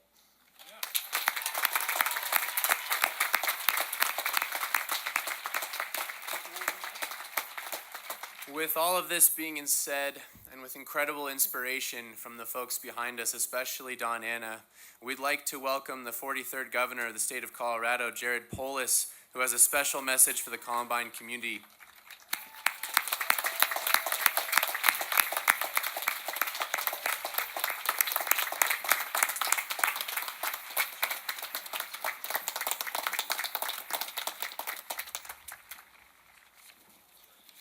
You know, when Sam and Jeff asked me to attend, I think it was probably my first or second week, I think, in office when they came by, didn't even have to or even occur to me to look at my schedule for April 20th and what other commitments I might have. I said, yes, of course, I will be there. You know what? Governors come and go. Columbine students enter as freshmen, graduate as seniors, come and go, seasons come and go. But the state of Colorado will always remember Columbine and what it means to all of us, as well as the living positive legacy that the efforts of many survivors and Columbine alumni have birthed that promises our state, our nation, and the world so much. Of course, today, we gather with heavy hearts. We remember today and every day those who were taken from us prematurely. We remember today and every day the giving comfort to those who are harmed, and we remember today and every day the emotional trauma inflicted on, of course, the victims' families, also our community, our state, our country, and the world. But we also gather with hopeful hearts. Hopeful because in the face of an unconscionable tragedy, great horrors and pain, we've recommitted ourselves to act of kindness and service towards our family, friends, and community. I won't read the entire proclamation that officially makes today recognizing the Day of Service, because words can only say so much, and frankly, those who have given personal testimony earlier this afternoon had much more powerful words than the proclamation of any governor can possibly convey.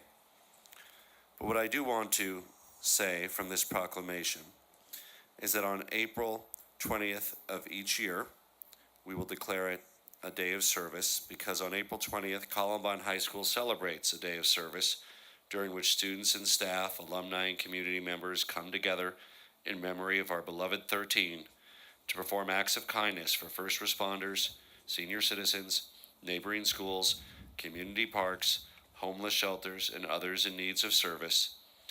Whereas we recognize the community for turning their pain into healing and outreach. And the Day of Service on April 20th has grown stronger and been adopted by other schools in Colorado, across the United States, and across the world. You know, when this world showed us the very worst, we responded, the parents of this community, the state, the nation, by showing the world the very best that we have to offer. And of course, despite everyone's wish that we could bring back those who were lost, we can honor the memory of those who were lost by making this world a better place for all of us to live, by healing ourselves, healing our families, and healing the world. On behalf of the state of Colorado, I want to thank those involved for your deep commitment to this mission to make the world a better place, and recognize that henceforth, April 20th will always be known as a day of service in the state of Colorado. Thank you.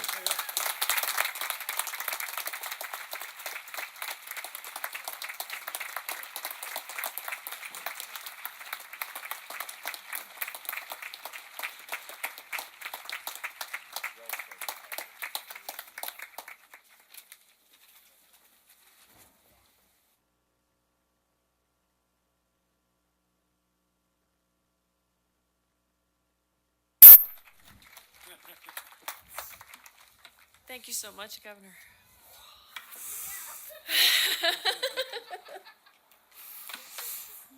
Thank you. Thank you, Governor. I'd like you to turn to the screen, not for that person. There's a beautiful video tribute to our 13, intertwined with comments of the students, tribute to our community. Thanks for Jack putting this together.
We weren't even born the day you left us.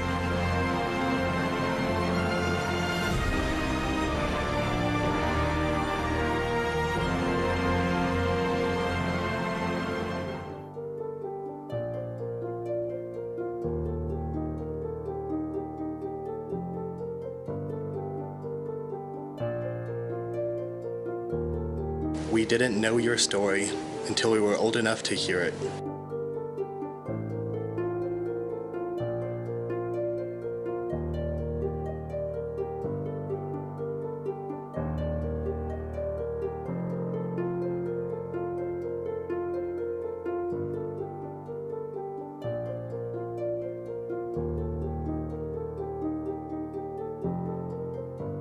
But we wanted you to know how much you still mean to us.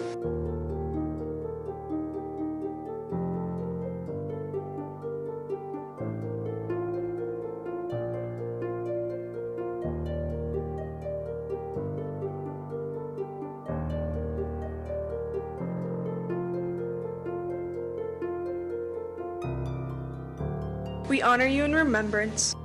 We honor you with hope.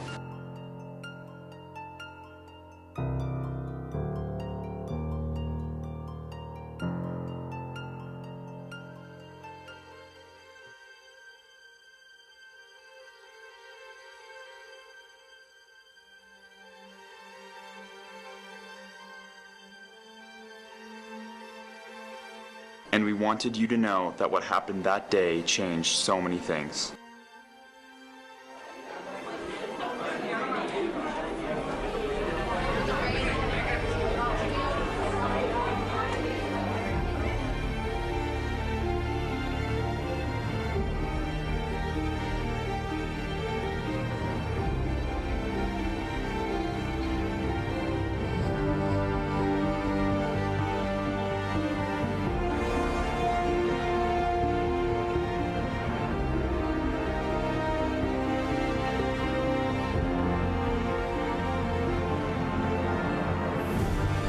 Changed so many lives.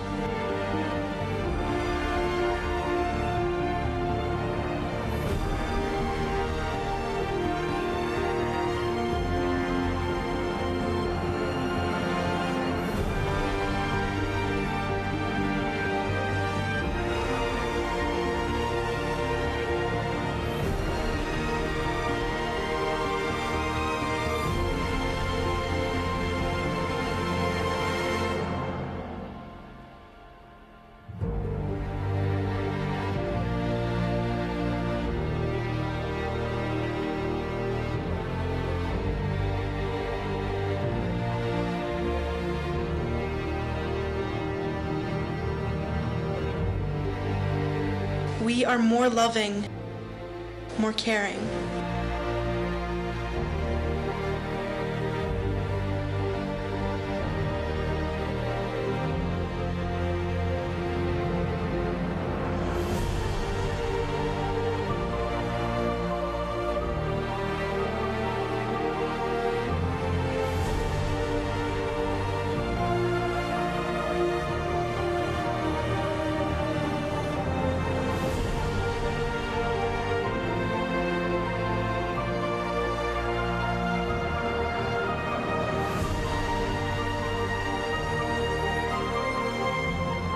We dedicate ourselves to serving others.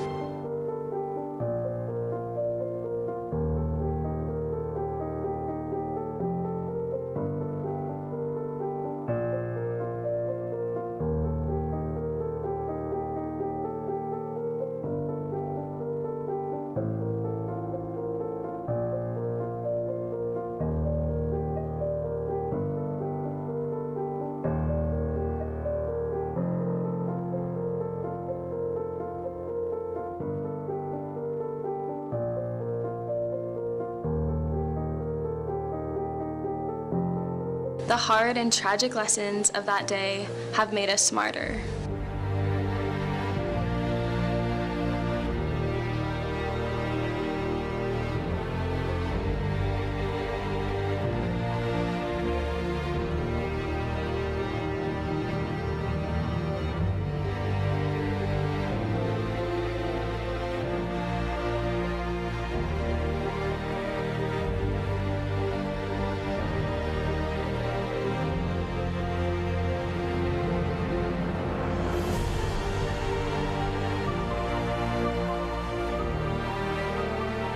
We are more aware of those who would do us harm.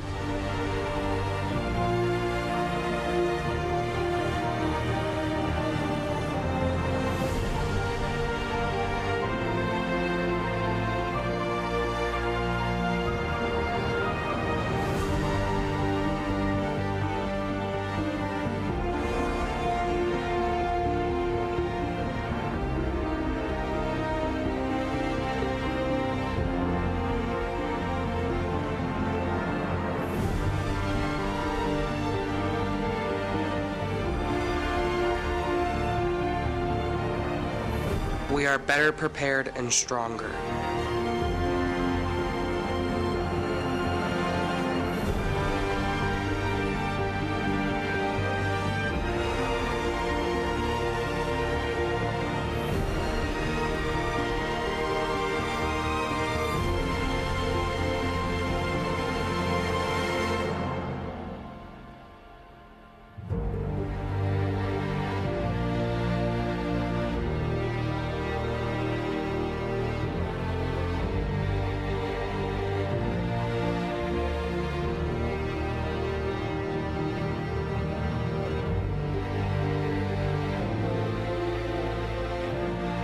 We are still a family.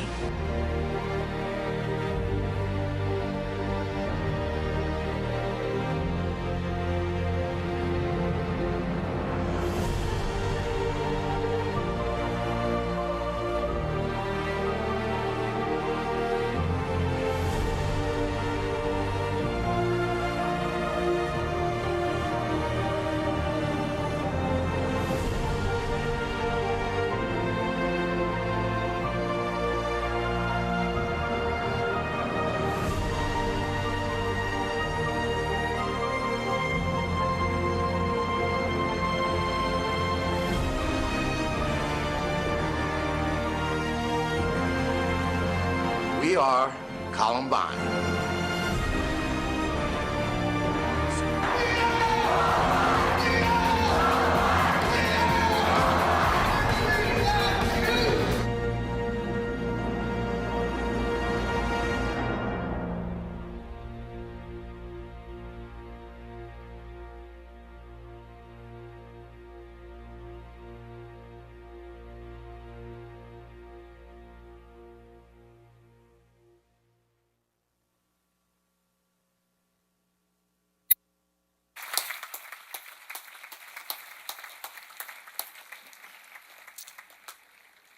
I want to thank Jack Marr from our communications office for Jeffco Schools for making that fantastic video.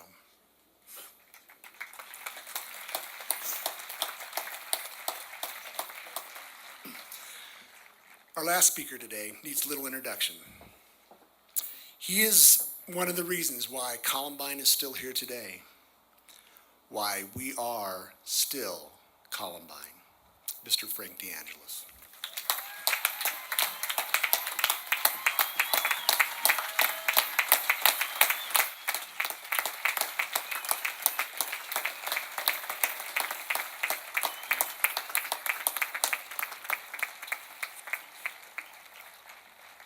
Thank you.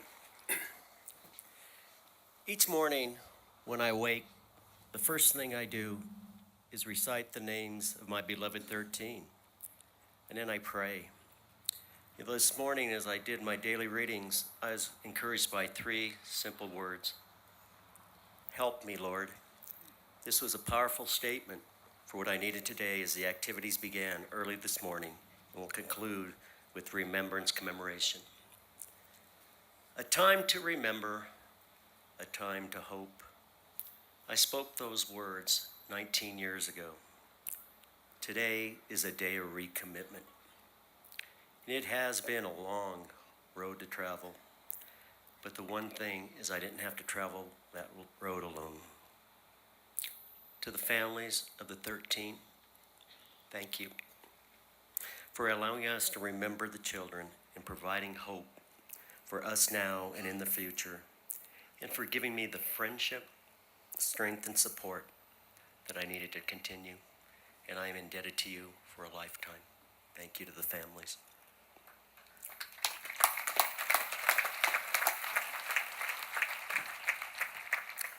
To the injured students, Patrick, Sean, Anne-Marie, Richard Castaldo, the 20 other 2 that were injured, you have given us so much inspiration in your tenacity to move forward and to help us mend our broken hearts on the road to recovery.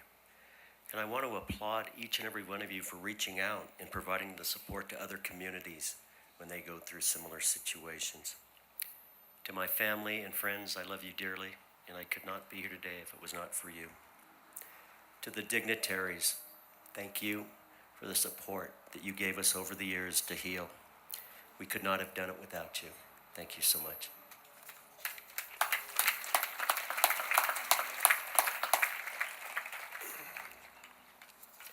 To the staff members who have been at Columbine the past 20 years, for everything that you have done to help us heal, for the monumental role you played in the healing process in providing a bright future for our children.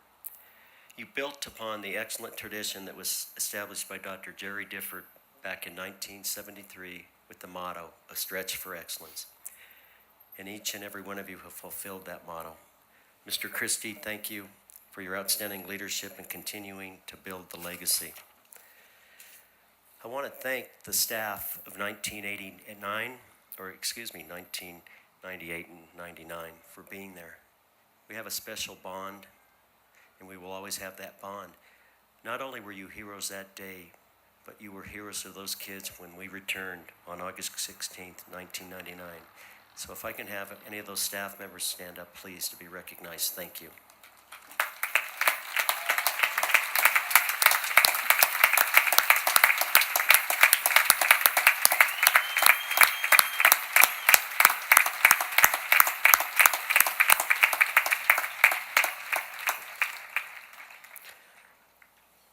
Also, we talk about rebel pride and everything that's going on, and we had an assembly today in which there were over 1,000 kids there, my kids, and it was something very special.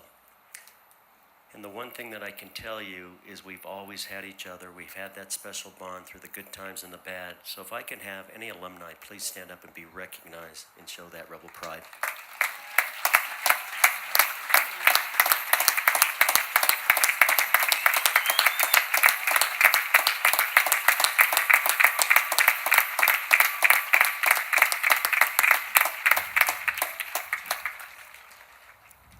To the class of 1999, I worried the most about you because it was exactly 1 month and 2 days when you graduated from Columbine High School. And we sent you to travel on life's next journey. And you were unaware of what you were going to face. You've always been in my thoughts and prayers, and I will continue to be here for you as you were there for me. And I wish we knew what to expect. We didn't. We did the very best we could. So the class of 99, thank you. You're always part of Columbine. You mean so much to me. To the classes of 2000, 2001, and 2002, we struggled together, we cried together, we healed together. And as you entered the doors of CHS as freshmen, no one anticipated that you would encounter so much adversity, hardship, sorrow, and heartache in your young lives. You were forced to grow up far too quickly, and you were denied a normal high school life. For all the classes, I wish to take away the hurt that you've experienced during your time at CHS. I wish I could wipe away the tears that you've had to shed, and I wish I could lighten your heavy hearts and heal the wounds that was afflicted upon you. I cannot do that. All I can do is offer you the hope for a brighter future, and I'm proud of all the classes that walk through the doors at Columbine High School. There's a sign that stands above, "Through these halls walk the finest students." You have made me a proud papa, and you'll always be my kids, no matter how old you are. Even Mr. Mosier, who's almost 58 years old. 58 plus, okay. Thank you to all the people around the world for your continued support and love that you've given to us over the years. We knew we never had to travel that journey alone. Something that I woke up to each and every day is our lives are not determined by what happens to us, but how we react to what happens. Not by what life brings to us, but by the attitude we bring to life. A positive attitude causes a chain reaction of positive thoughts, events, and outcomes. It's a catalyst, a spark that creates extraordinary results. During the past 20 years, it has been a time of peaks and valleys, and we've talked about that today. And for me, what changed my life was at the 5-year anniversary when Don Anna so eloquently shared the lives of our beloved 13. It was only fitting that what we saw here today, we mourned their death, but we celebrated their lives. And our world for such a long time knew that those were the kids that died in the library or outside the library in the hallway. But as people leave today, they know it's your children, who they were in their lives. And thank you for sharing them with us.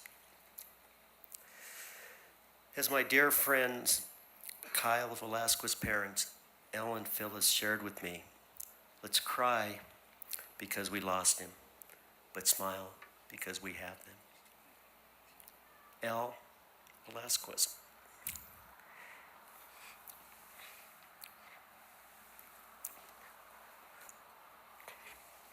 Al, we miss you.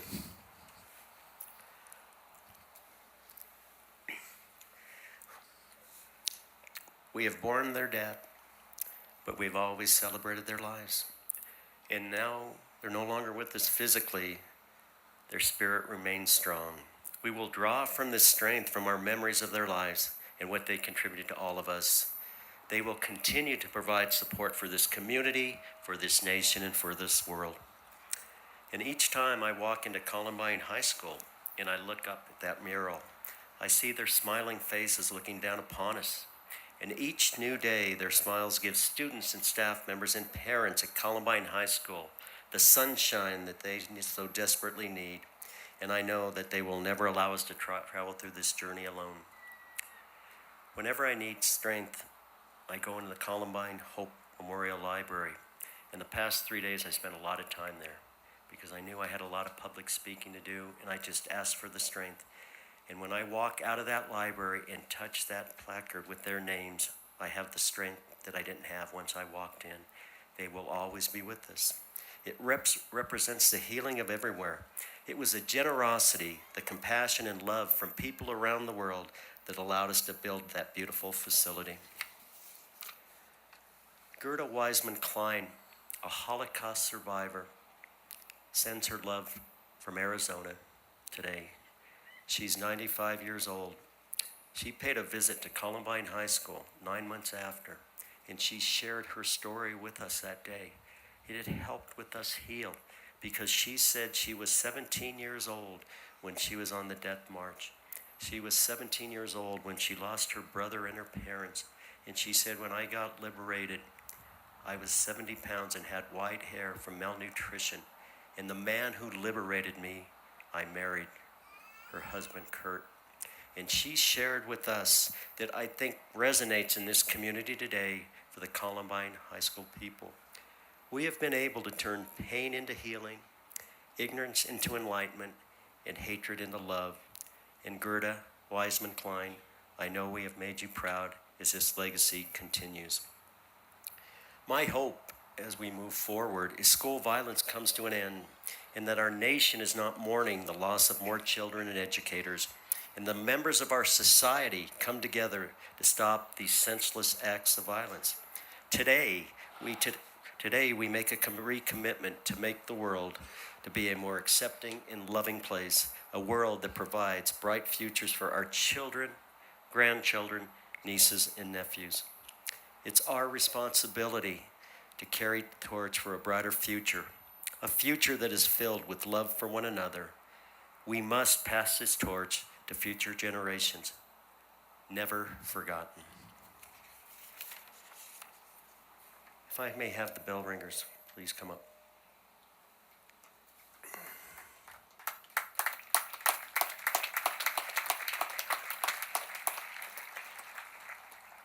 The most lasting tribute we could make to the 13 we remember today is to make the world a better place than what it was when they departed.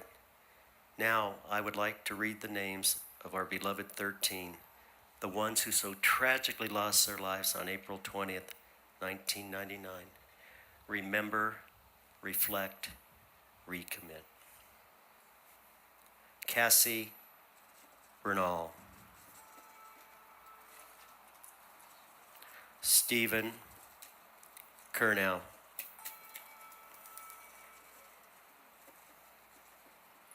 Corey DePuter.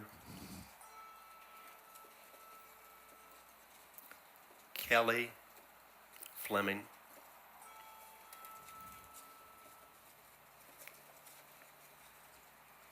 Matt Kechter.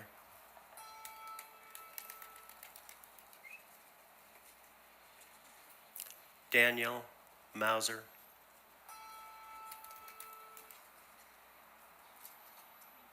Danny Rohrbaugh.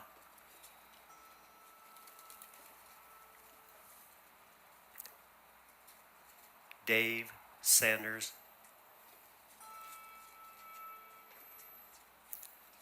Rachel Scott.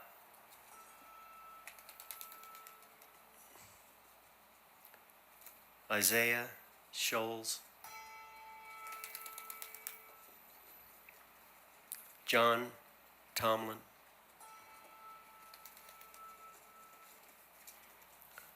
Lauren Townsend.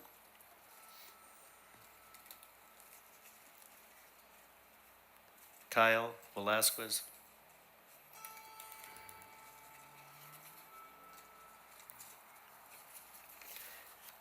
When someone you love becomes a memory, their memory becomes a treasure. To my beloved children and Mr. Sanders, thank you for always being in our lives.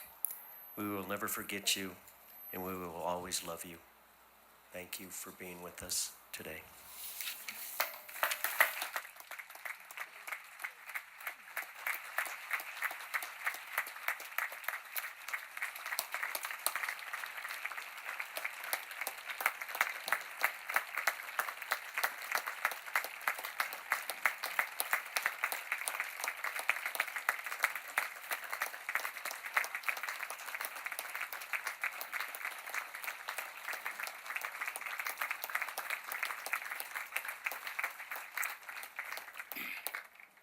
I want to thank you all for coming out today.